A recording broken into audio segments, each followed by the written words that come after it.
있는 사람이랑 인사 좀 해봅시다. 뭐라고 인사할까요? 샬롬. 또 그리고 상실한 거 없나? 이게 뭐예요?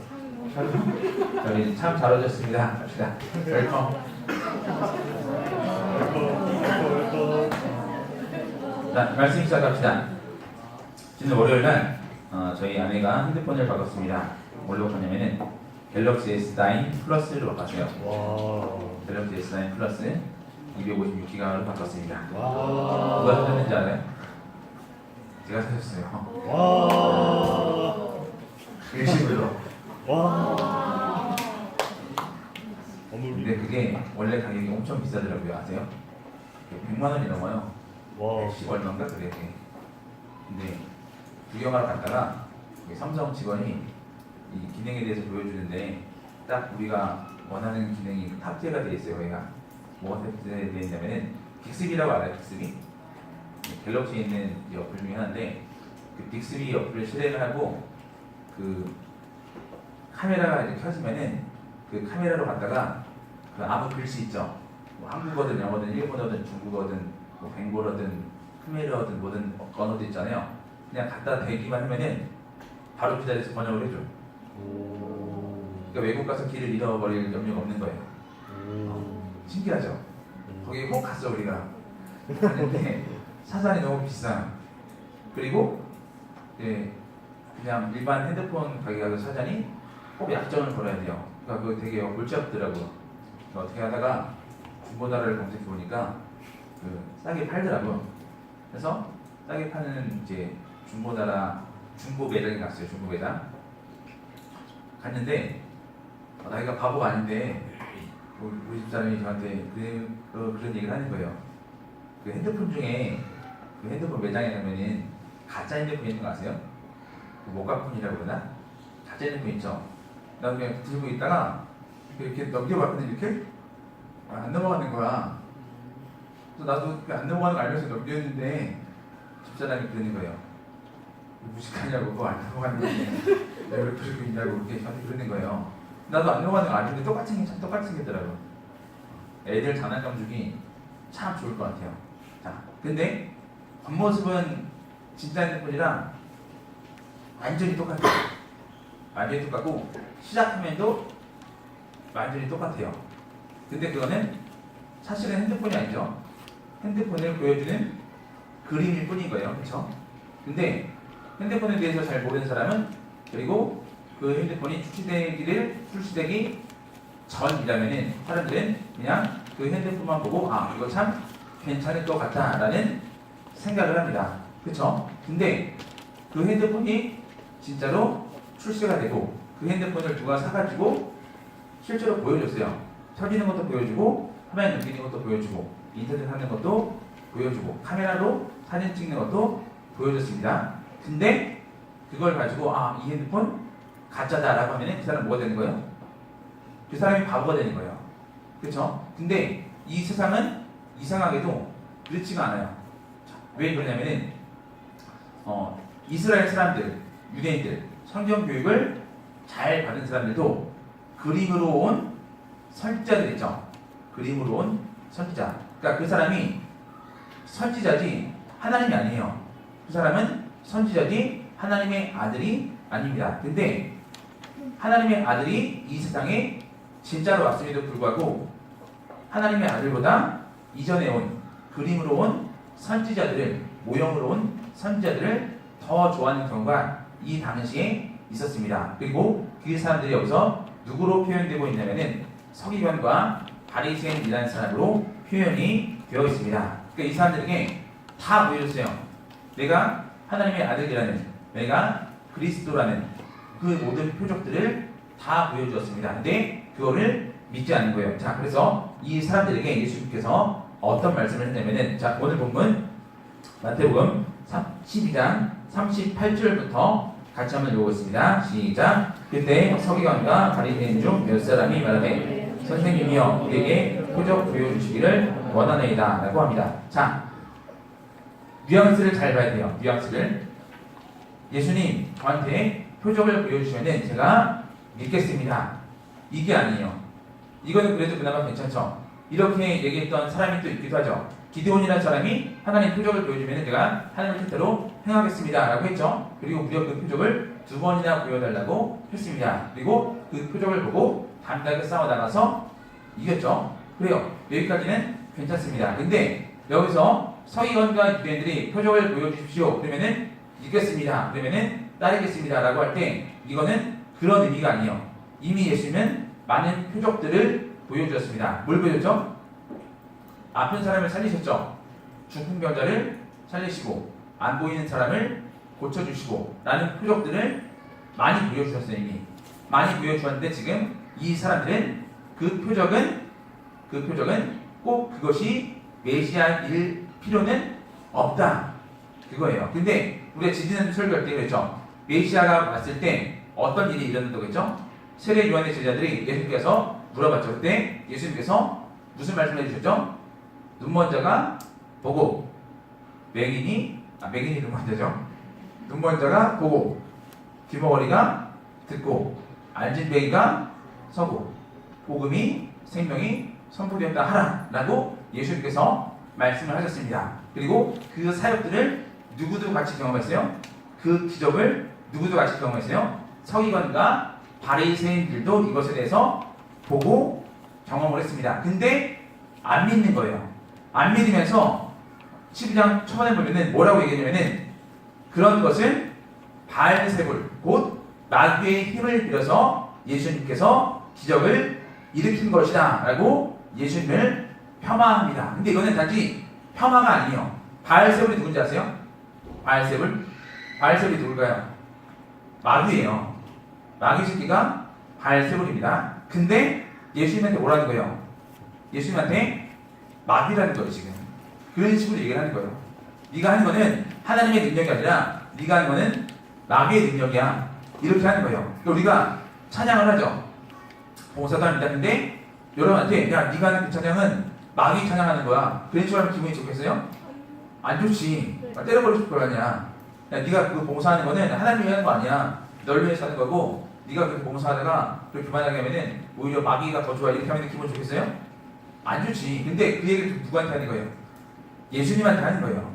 근데 예수님은 자기가 메시아라는 표식을 다 보여주었습니다. 그래서 예수님께서 이들한테 뭐라고 얘기하냐면은 자 39절에 말씀을 하십니다. 자 우리 39절 말씀 같이 한번 읽어보겠습니다. 39절 시작. 예수께서 대답하여 이르시되 악하고 음란한 세대가 표적을 구하나 선지자 요나의 표적밖에는 보일 표적이 없느니라. 자기 이거 버려도 되나요? 네. 아우. 자 보세요. 예수님께서 얘네한테 똑같이 공격적인 말을 합니다. 뭐라고 얘기했죠? 이 사람들한테 음란한 세대라고 했어요. 이 음란한 세대요 라고 얘기를 합니다. 여러분 누가 욕을 할 때 이 음란한 새끼 하면 좋겠어요? 이 음란한 자식 하면 좋겠어요? 이거 좀 말하기 좀 힘든 말이잖아. 근데 예수님은 지금 서기관과 바리새인들한테 음란한 세대요, 음란한 사람들이요 이렇게 표현을 합니다. 그 이유는 뭐냐면은 좀 성적으로 음란하다는 그게 아니에요. 이 사람들이 자신들에게 솔직하지 못하다는 겁니다. 그렇게 기다리고 기다렸던 누가 왔어요? 메시아가 왔습니다. 그리고 사실 성경 말씀을 아는 이 사람들은 예수님이 메시아인 것을 충분히 알 수가 있어요. 하지만 인정하지 않습니다. 왜 인정하지 않는지 알아요? 자기들이 그리고 있던 메시아의 모습이랑 예수님이랑 다른 거예요. 다르니까 예수님을 인정하기 싫은 겁니다. 인정하기 싫으면 어떻게 돼요? 예수님을 마귀로 몰아야 되는 거예요. 마귀에 없는 사람으로 몰아버려야 되는 거예요. 그래서 그렇게 했습니다. 그래서 예수님께서 이 사람들에게 직설적으로 얘기합니다. 너희들은 음란한 사람들이다. 너희들은 자기 자신에게 진리 앞에 솔직하지 못한 사람들이다 라고 이 사람들에게 얘기를 합니다. 자, 그래서 우리가 꼭 기억할 게 있어요.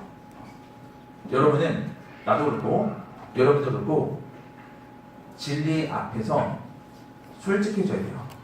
우리는 진리 앞에서 솔직해져야 됩니다. 대표적인 사람이 누군지 아세요? 니고데모예요. 니고데모는요 똑똑한 사람이었고 니고데모는 권력도 있던 사람입니다. 지금 이 식으로 치면은 박사 출신의 국회의원이에요. 박사 출신의 국회의원입니다. 근데 이 니고데모는 자기가 똑똑하고 권력이 있고 그래서 자칫하면은 모든 것을 이룰 수 있었지만 그럼에도 불구하고 니고데모는요 진리 앞에서 솔직했습니다. 그래서 밤중에 몰래 예수님을 찾아오기도 하고 예수님께서 십자가에서 죽으셨을 때 니고데모가 와서 도와주기도 했습니다. 자, 우리 또한 진리 앞에서 솔직해져야 돼요. 그래서 우리가 기도할 때 하나님이 응답을 주시면은 어떤 마음 주시면은 거기에 반응하는 게 거기에 순종하는 게 진리 앞에 솔직한 거예요. 사람들은 다 얘기해요. 나는 진리 앞에 솔직하다고 얘기합니다. 내 믿음은 진짜라고, 내 믿음은 진심이라고, 솔직히 나는 진심으로 대한다고 얘기를 합니다. 근데 그거는 마음의 문제가 아니에요. 내가 진리 앞에 솔직하고 진리 앞에 거짓 없이 대하는 것은 마음의 문제가 아니에요. 그거는 행동의 문제입니다. 내가 진리 앞에 솔직하다면은 내가 알고 있는 진리만큼 살아냅니다. 100% 살아내지 못할지라도 그렇게 살려고 노력을 하는 게 진리 앞에 솔직한 거예요. 그래서 여러분들은 많은 말씀을 알아요.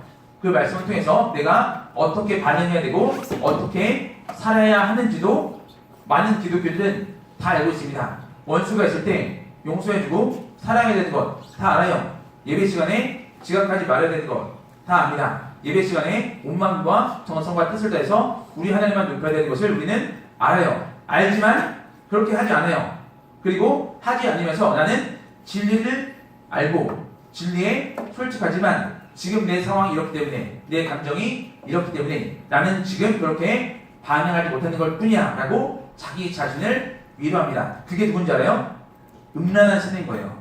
여기 나온 서기관과 바리새인 같은 이런 사람이라고 얘기할 수가 있습니다. 그래서 여러분이 자기 감정 안에 자기 지식에 내가 알고 있는 진리에 솔직하게 반응하세요. 옛날에 1년 전에 설교할 때 한번 얘기했는데 한 가지 예를 들면서 이렇게 했어요. 그 가요인데 좀 부르기는 그렇고 사랑하기에 떠나신다는 그 말 나는 믿을 수 없어 라는 가사 제가 했던 거 기억나나요? 사랑하기에 떠나신다는 그 말 나는 믿을 수 없어 사랑하기에 떠나가야 해. 이거 알아요? 플로탄이에요.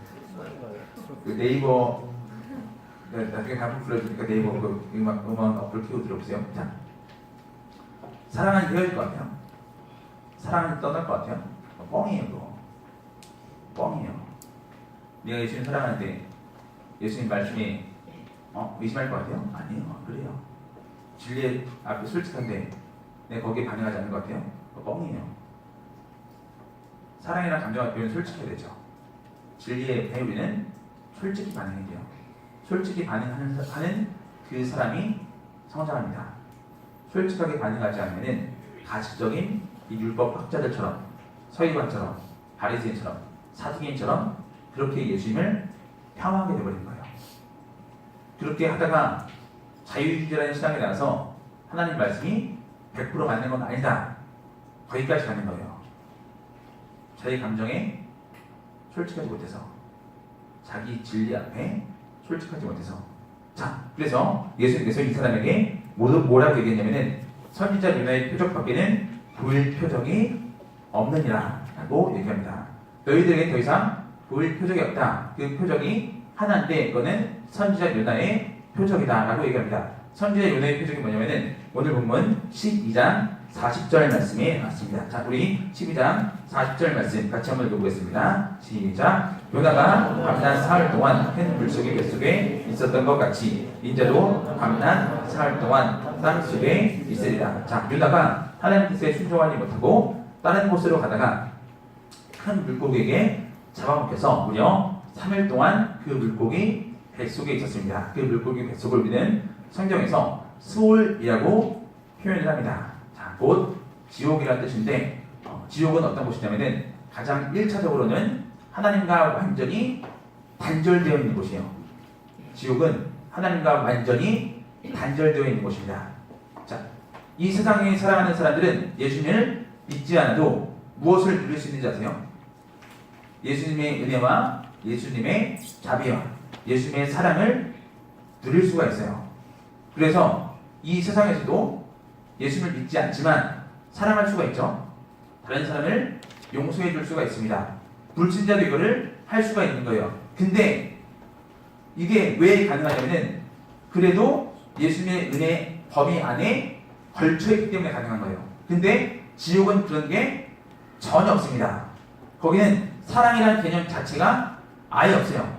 자비라는 개념, 용서라는 개념, 이런 개념 자체가 아예 없는 것이 지옥입니다. 자, 요나가 물속의 뱃속에 있던 그 시간을 그런 곳으로 표현을 합니다. 그러면서 예수님께서 요나가 그랬던 것처럼 인자인 나도 밤낮 사흘 동안 땅 속에 있을 것이다 라고 얘기합니다. 곧 십자가에서 죽으시고 3일 동안 하나님과 단절되어 있을 것이다 라고 얘기를 합니다. 그렇게 하는 표적밖에는 더 이상 너희한테 보여줄 것이 없다라고 얘기합니다. 그러면서 두 가지 예를 듭니다. 자, 그 두 가지 예가 뭐냐면은 41절, 42절에 나오는데 첫 번째 41절에는 요나 선지자에 대해서 한 번 더 언급을 합니다. 이 요나 선지자가 물고기 뱃속에서 빠져나왔어요. 하나님의 은혜로 살아나오고 다시 하나님의 명령을 받고 가야 할 곳으로 갑니다. 그곳이 니느웨 성읍이라는 곳이고 엄청 큰 성이에요. 엄청 큰 성입니다. 부곡동보다 커요. 훨씬 커요. 부곡동보다. 아마 내 생각에는 안산시 많을 거야. 안산시. 우리가 안산시 하루 만에 다 돌아다닐 수 있나요? 걸어서? 한 3일이면 안산시 한 바퀴 돌겠죠. 3일 동안 걸으면. 근데 이 니느웨 성이 그만한 크기예요. 그만한 크기. 3일 동안 걸어 다녀야 한 바퀴를 돌 수 있는 큰 성입니다. 그 성이 우리 뭐 부곡동 안산시처럼 그냥 평평한 데가 아니라 성벽이 둘러싸여 있어요. 성벽이 엄청 크게. 자, 거기가 니느웨 성인데 거기 가서 너희들 지금 회개하지 않으면 다 지옥 가라고 이 한마디만 했습니다. 그리고 대충 했어요. 사실 빨리 다니면서 대충 했습니다. 3일 동안 다녀야 되는데 하루만 다녔어. 하루만 다녔는데 난리가 난 거예요. 왕부터 시작을 해가지고 노예까지 전부 다 배우고 있고 하나님 앞에 잘못했다고 회개를 합니다. 자, 그래서 요나를 이 유대인들은 위대한 선지자라고 표현을 합니다. 근데 요나보다 더 큰 분이 누구예요? 예수님이죠. 왜? 요나는 예수님이라는 그림을 보여주면서 예수님이 오신다는 메시지를 선포하면서 예수님을 드러낸 사람이지만 예수님은 누구예요? 이 선지자들이 증언한 예언한 진리 그 자체예요. 진리가 왔어요. 가짜가 아니라 그림이 아니라 진짜가 왔는데 지금 이 사람들은 이 진짜를 뭘로 여기고 있는 거예요? 가짜로 여기고 있는 거예요. 가짜로. 한 가지 예를 더 듭니다. 42절입니다. 성경에서 가장 지혜로운 사람을 누구라고 그러죠? 솔로몬이라고 하죠. 자, 솔로몬의 지혜가 너무나 위대해가지고 이 당시 주위에 있던 모든 나라한테 쫙쫙 뻗어나갔습니다. 그래서 솔로몬의 지혜를 듣고 싶어서 아프리카에서 여왕 하나가 올라옵니다. 자, 42절에 보니까 심판 때에 남방 여왕이 일어나 2세대 사람을 정죄하리니라고 하는데 그가 솔로몬의 지혜를 알려드리려고 땅 끝에서 왔다고 얘기합니다. 자, 이 여왕이 열왕기 하에 있는데 스바 여왕이라는 왕이에요. 스바 여왕. 근데 이 여왕이 솔로몬의 지혜를 드리려고 그 먼 곳에서 조그만 나라였어요. 이 당시에는 사실. 물론 성경에는 크다고 얘기하지만 어쨌든 작은 나라였습니다. 거기까지 왔습니다. 근데 솔로몬보다 더 지혜로운 분이 누구예요? 누구예요? 예수님이에요. 그 제가 여러분한테 안 가르친 성경 중에 하나가 그거죠. 잠언 안 가르쳤죠. 잠언. 지혜가 누군지 알아요? 지혜. 잠언에서 지혜에 대해서 재차 강조하면서 얘기하는데 지혜가 누군지 아세요? 지혜가 예수님이에요. 그 지혜가 궁극적으로 상징하는 게 예수님입니다. 자, 그리고 잠언을 누가 썼어요? 잠언의 상당 부분을 솔로몬이 썼어요. 솔로몬이 잠언을 쓰면서 지혜라고 계속해서 얘기를 합니다. 근데 그 지혜가 예수님이에요. 근데 그 예수님이 왔어요. 솔로몬이 말한 그 지혜 자체의 신 예수님이 왔는데 지금 이 사람들은 그 지혜에 대해서 관심이 없는 거예요. 솔로몬이 얘기한 그 솔로몬한테는 관심이 있는데 솔로몬이 언급한 주인공한테는 관심이 없다는 거예요. 그래서 예수님은 더 이상 얘네한테 보여줄 표정이 없다고 얘기를 하는 겁니다. 그러면서 이들을 저주합니다. 어떻게 저주하냐면은 좀 무서운 말이긴 한데, 자, 우리 43절부터 45절 한 번에 쭉 읽어볼게요. 43절에서 45절 시작. 더러운 귀신이 사람에게서 나갔을 때 물 없는 곳으로 다니며 쉬기를 구하되 쉴 곳을 얻지 못하고 이에 이르되 내가 나온 내 집으로 돌아간다 하고 와 보니 그 집이 비고 청소되고 수리되었거늘 이에 가서 저보다 더 악한 귀신 7을 데리고 들어가서 거하니 그 사람의 나중 형편이 전보다 더욱 심하게 되느니라. 이 악한 세대가 또한 이렇게 되리라 얘기를 합니다. 자, 사람과 집에 대한 비유를 드는데 귀신 들린 사람이 있고 귀신 들린 집이 있습니다. 자, 근데 잠시 그 귀신이 그 사람에게서 나갔어요.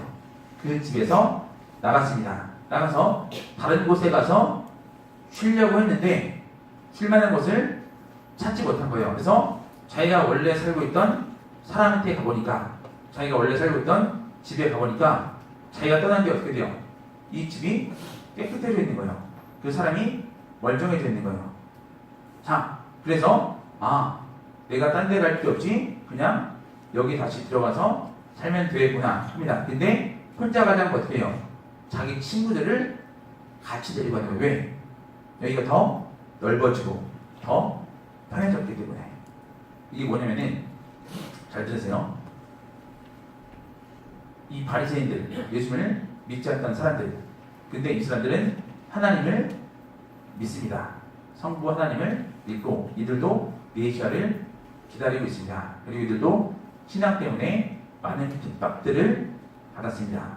그러다가 잠시 신앙의 자유가 주어졌습니다. 잠시 평화가 주어졌습니다.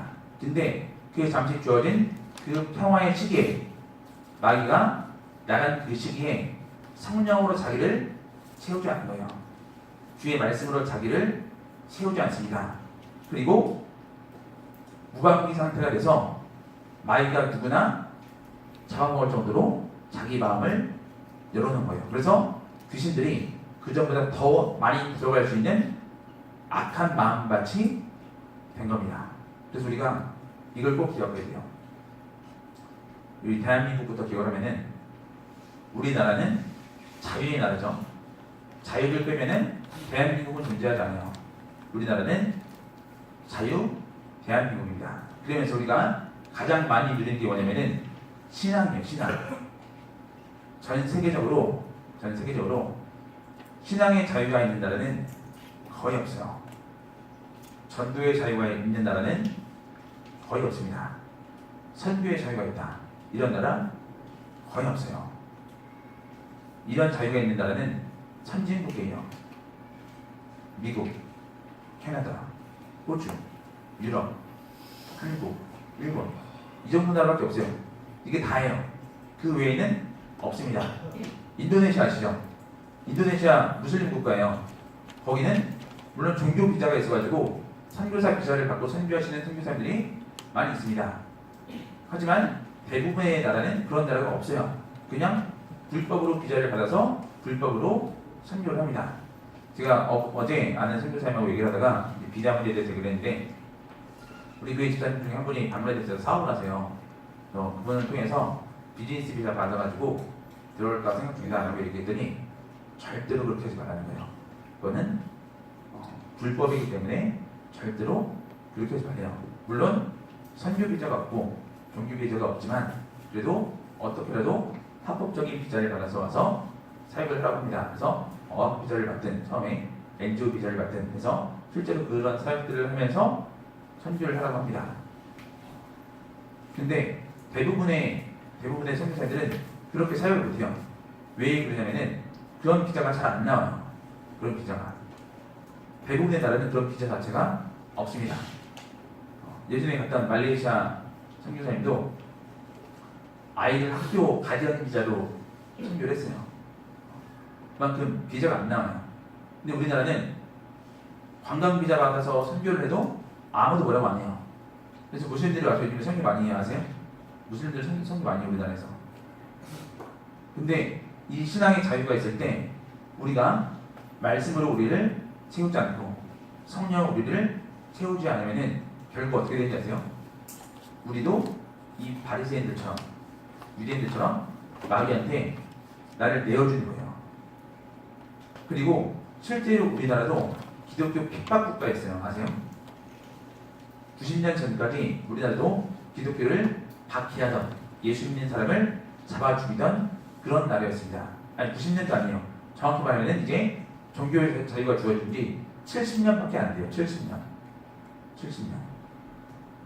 근데 우리가 이 시기에 우리를 성령으로 무장하지 않고 말씀으로 무장하지 않으면 귀신들이 더 많이 들어와서 사는 그런 악한 모습이 될 수밖에 없습니다. 그래서 진리 앞에 솔직해져야 돼요. 바리새인들, 유대인들, 서기관들 아는 거 많아요. 엄청 똑똑합니다. 그래서 우리가 이 당시 사람들이 배웠던 그 탈무드 아시죠? 탈무드. 지금도 읽고 있잖아요. 지금도 읽으면서 감탄하잖아요. 얘는 2000년 전에 거래서 2000년 전에 딸딸 외우고 성경도 딸딸 외우고 유치부 아이들도 한 달에 하나씩 요절 합성하는 거 아세요? 한 달에 하나씩? 우리도 할까봐 창피해 죽겠어. 내 딸이 참 잘 외우더라고. 상 받았나요 이번에? 내일 받나요? 근데 왜 우리는 못하죠? 왜 성령으로 우리를 무장하지 않고 말씀으로 우리를 무장하지 않고 그리고 나는 진리 앞에 솔직하다고 합니다. 내 신앙은 순수하다고 내 신앙은 자랑할 만하다고 얘기합니다. 그렇게 자랑한 애들이 바리새인들이에요. 그리고 그 바리새인들이 예수님이 죽으신 뒤에는 예수 믿는 사람들을 잡아다가 죽이고 고문하고 핍박했습니다. 이들은 하나님을 위해서 이것을 했다고 착각을 하지만 그게 아니에요. 더 많은 귀신이 들어서 더 악한 일을 행하게 되는 거예요. 말씀 뵙겠습니다. 자인님 준비해 주시고요. 여기까지 딱 두 가지만 여러분들 기억하세요. 두 가지만. 첫 번째는 교회와 예배에 대해서 여러분들이 솔직해졌으면 좋겠어요. 교회와 예배에 대해서 솔직해졌으면 좋겠습니다. 첫 번째, 교회는 예수 그리스도의 모험입니다. 우리는 교회라는 공동체 안에서 함께 신앙생활하고 교회라는 공동체 안에서 함께 예배드리고 함께 전도하고 함께 봉사를 합니다. 그런데 교회라는 공동체를 평가할 때 성경적인 기준으로 평가하지 않는 사람들이 종종 있습니다. 성경적으로 이 교회는 살아있는 교회다, 좋은 교회다 할 때 우리는 이 교회가 말씀이 살아있고 이 교회가 뜨겁게 기도하고 이 교회가 전도할 때 이 교회를 좋은 교회라고 얘기를 해야 되는데 어떤 사람들은 교회를 평가할 때 나랑 친한 사람들이 많으면은 좋은 교회, 나랑 친한 사람이 적으면은 나쁜 교회 이렇게 하는 경우들도 있습니다. 내가 원하는 사역을 많이 하면은 좋은 교회, 내가 원하는 사역을 하지 않으면은 나쁜 교회 이렇게 생각할 때도 있어요. 나랑 정치 성향이 맞으면은 좋은 교회, 나랑 정치 성향이 맞지 않으면은 나쁜 교회 이렇게 얘기하는 사람들도 있습니다. 그거는 개인적인 문제예요. 자기 개인적인 문제. 근데 이렇게 평가하는 사람들이 모르는 게 아니에요. 알아요. 알지만 진리 앞에 솔직하지 못한 거예요. 진리 앞에는 솔직하다고 얘기하면서 실제로는 자기의 감정과 자기의 지식을 더 중요하게 생각하고 있는 겁니다. 두 번째, 예배에 관해서. 예배드릴 때 우리는 하나님 앞에 내 자신을 정직하게 드러내야 돼요. 하나님 앞에 내 자신을 정직하게 드러내야 됩니다. 잘 아시죠? 하나님 우리의 모든 것을 다 보고 계십니다. 우리 마음과 우리 생각과 그리고 우리의 머리카락까지도 다 스치는 분이 하나님이십니다. 근데 우리는 그 하나님 앞에 나 자신을 감추려고 하고 나 자신을 하나님 앞에 속이려고 합니다. 잘 기억하세요. 그런 사람은 진정한 예배를 드릴 수가 없어요. 지난주 주일 말씀처럼 성령과 진리 안에서 예배 드릴 수가 없습니다. 근데 자기는 성령과 진리 안에서 예배 드렸다고 얘기를 해요. 뻔뻔해지는 거예요. 교만해지고. 그리고 그날 자기가 예배를 잘 드리지 못하면 예배가 안 좋았기 때문에, 내 감정이 좀 그랬기 때문에, 내 상황이 이렇기 때문에, 너무나 힘들었기 때문에 라고 이런저런 이유를 갖다 붙입니다. 그렇게 갖다 붙인 사람들이 오늘 본문에 나오는 서기관 바리새인들이에요. 이 사람들은 열심히 살았어요. 우리보다 열심히 살았습니다. 우리보다 신앙의 행위를 더 많이 했습니다. 1년에 한 번만 금식하면 되는데 1년에 2번이나 금식했습니다. 내도 안 하지 될 11조를 다 챙겨서낸 게 바리새인들이에요. 성경을 딸딸 외우고 성경을 하나도 읽지 않으면 잠을 자지 못했던 사람들이 이 사람들이에요. 알아요. 근데 솔직하지 못한 거예요. 그 솔직하지 못함이 이들을 이렇게 영적인 나락으로 떨어뜨려 버렸습니다. 여러분이 절대로 여러분의 신앙에 대해서 교만하지 말고, 내 상황이 이렇다고 스스로 위로하지 말고 솔직해지세요. 그래서 지금 신앙생활이 힘들면 힘들다고 기도를 하고, 마음이 어려우면 어렵다고 기도를 하고, 그래서 회복이 되면 감사하다고 기도를 하고, 그래서 진짜 신앙생활을 하는 하나님 말씀 앞에, 진리 앞에 진짜로 솔직하게 나오는 우리 청년들 되기를 간절히 축원합니다. 다 일어나서 찬양합시다. 우리 함께 우리 마지막으로 했던 모든 상황 속에서 찬양하고 기도하도록 하겠습니다.